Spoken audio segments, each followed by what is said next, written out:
inflamada lá, era muito. O pai passava na mão e ajudou muito nas juntas, sabe? Que deu tipo uma artrose nas juntas.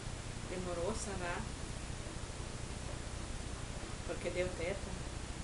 Deu? Sim. Deu tétano, na metade do caminho ele começou a passar mal e o braço puxou tudo.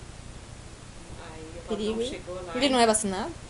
Agora sim, ele tem em dezembro. Não manteve, atualizou? Nunca atualizou? Hã? Nunca atualizou a vacina. As minhas estão tudo em dia. A minha não. E se eu estiver grávida e não estiver em dia, eles dão tudo. É?